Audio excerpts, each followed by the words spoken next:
Assalamualaikum warahmatullahi wabarakatuh. Alhamdulillahirabbil alamin.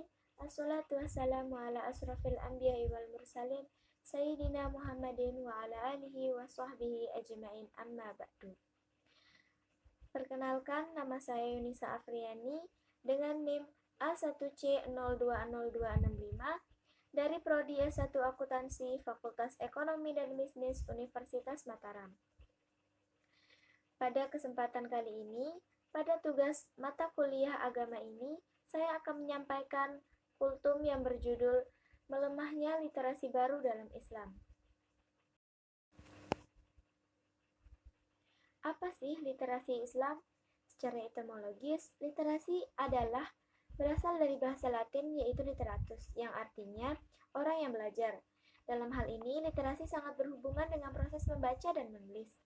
Sedangkan literasi Islam itu berarti mempelajari ilmu pengetahuan yang sudah diturunkan oleh Allah Subhanahu wa taala kepada para nabi dan rasul, lalu kepada para sahabat, orang-orang beriman, sehingga sampai kepada kita yaitu umat Islam pada saat ini. Mempelajari literasi Islam bukan hanya membuka buku sejarah, tapi literasi Islam adalah pola pikir, pandangan hidup, dan identitas kaum muslimin. Literasi Islam dimulai oleh para nabi dan rasul, yaitu pada mulanya sejarah literasi telah dimulai dan diajarkan oleh para nabi dan rasul sebagai utusan Allah Subhanahu wa taala untuk mengajarkan ilmu pengetahuan dan petunjuk kebenaran kepada umatnya. Manusia pertama yaitu Nabi Adam alaihissalam dan istrinya Hawa telah diberikan ilmu pengetahuan oleh Allah Subhanahu wa taala untuk disebarkan kepada anak keturunannya. Kemudian Nabi Idris alaihissalam adalah keturunan ke-6 dari Nabi Adam alaihissalam. Dia adalah putra dari Qabil dan Iklimah. Melalui Nabi Idris alaihissalam, ilmu pengetahuan mulai berkembang.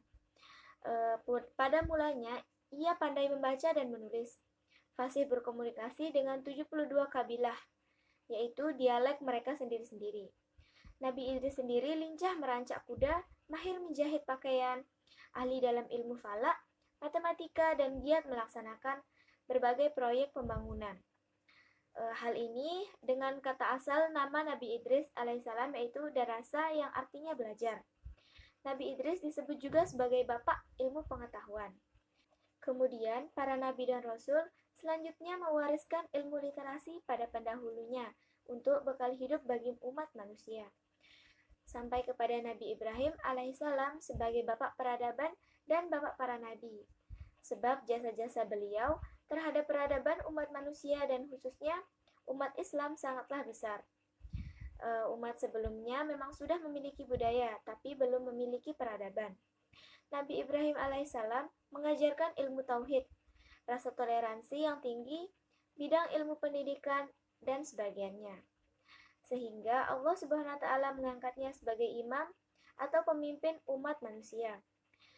Dan tugas semua para nabi adalah menyampaikan literasi Islam dalam arti ajaran dan petunjuk dari Sang Maha Pemberi ilmu untuk disampaikan kepada umat manusia agar tidak tersesat. Sehingga sampailah malaikat Jibril utusan Allah Subhanahu wa taala yang mengajarkan kepada nabi yang terakhir yaitu Nabi Muhammad sallallahu alaihi wasallam dengan kata Iqra, yaitu bacalah. Artinya, kita sebagai umat manusia diperintahkan untuk membaca, memahami, dan mengamalkan apa yang sudah diajarkan oleh para nabi. Sebagaimana tugas Nabi Muhammad SAW yang membawa umat manusia dari kegelapan menuju cahaya. Mina zulumati ilan nur. Quran surat Al-Baqarah ayat 257. Itulah membaca sangat penting agar tidak terjerumus dalam kebodohan dan kesesatan. Nabi Muhammad SAW bisa dikatakan sebagai tokoh literasi yang paling sukses sepanjang zaman. Dia adalah penyempurna ajaran para nabi dan rasul pendahulunya. Melalui beliaulah peradaban Islam terbentuk sampai ke seluruh dunia. Peradaban Islam membawa cahaya, pembebasan dan bukan penindasan, karena Islam adalah ajaran yang rahmatan lil alamin, rahmat untuk semua. Sahabat Nabi juga ialah merupakan tokoh literasi. Para sahabat ini telah dididik di madrasah kenabian untuk melahirkan tokoh-tokoh literasi yang berkontribusi terhadap ilmu pengetahuan dan peradaban dunia. Abu Bakar As-Siddiq, Umar bin Khattab, Utsman bin Affan, Ali bin Abi Thalib ialah merupakan para pengganti Rasulullah Shallallahu Alaihi Wasallam. Mereka telah sukses dalam memajukan ilmu pengetahuan, di antaranya yaitu menyusun Al-Quran, memberantas buta aksara, banyaknya para penghafal Al-Quran dan para pakar ilmu lainnya. Tidak hanya di bidang literasi, tetapi juga dalam bidang politik, ekonomi, sosial budaya, pertahanan, dan keamanan. Pada zaman sekarang ini, banyak tokoh yang berpendapat bahwa kemunduran umat Islam salah satu penyebabnya adalah karena umat Muslim saat ini sudah malas membaca. Budaya membaca yang melahirkan kemajuan di bidang pengetahuan dan teknologi banyak ditinggalkan oleh umat Muslim di dunia. Tidak sedikit umat Islam yang lebih suka menjelek-jelekkan agama lain, bahkan tidak sedikit yang fanatik terhadap kelompok mereka sendiri.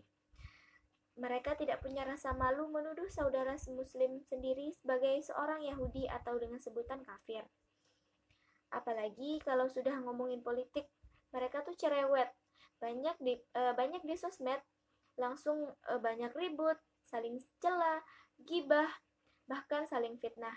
Sedangkan mereka sebagian malas membaca berita yang ada. Sesungguh mengerikan sekali bukan kondisi ini.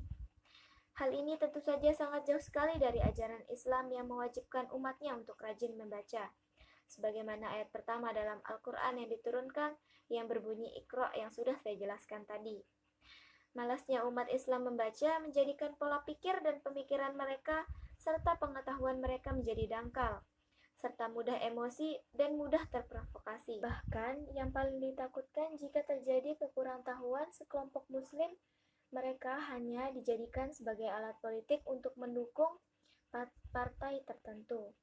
Hal ini tentu saja sangat memprihatinkan. Umat muslim sangat mudah terprovokasi dan dimanfaatkan.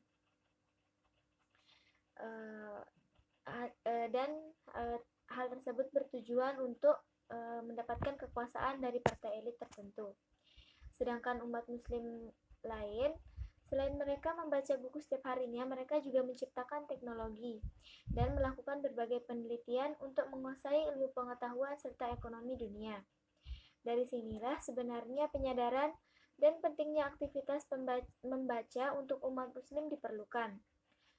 Sejarah mencatatkan bagaimana kejayaan Islam di masa lalu karena umat Islam dibangun dengan budaya baca yang sangat tinggi. Begitu besar minat baca umat muslim, saat itu kemudian bisa melahirkan ilmuwan-ilmuwan besar seperti Ibnu Sina, Ibnu Rusdi, Imam Ghazali, dan masih banyak lagi. Masjid-masjid tidak hanya digunakan untuk mempelajari Al-Quran saja, tapi juga digunakan untuk mempelajari ilmu-ilmu pengetahuan umum dan teknologi. Masjid di saat ini juga menyediakan perpustakaan yang menyediakan buku-buku yang dipelajari oleh umat muslim.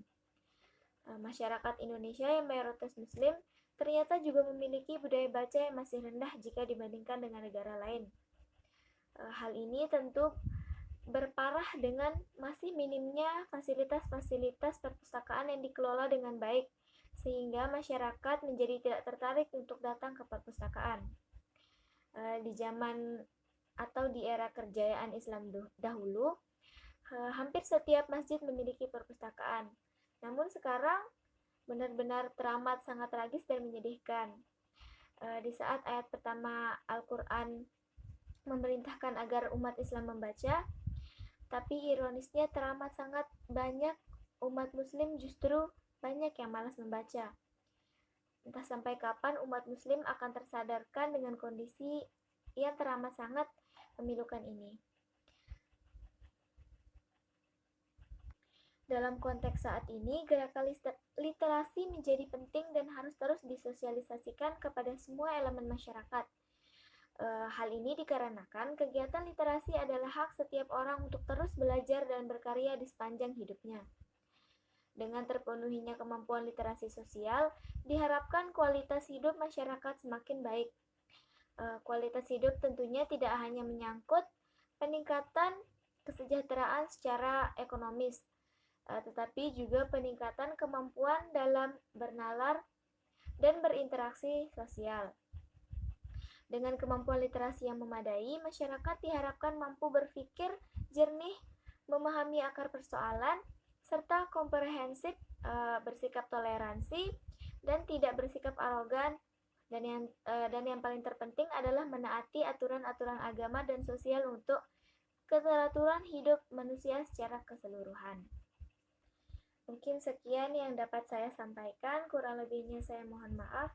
Wabillahi taufiq wal hidayah. Wassalamualaikum warahmatullahi wabarakatuh.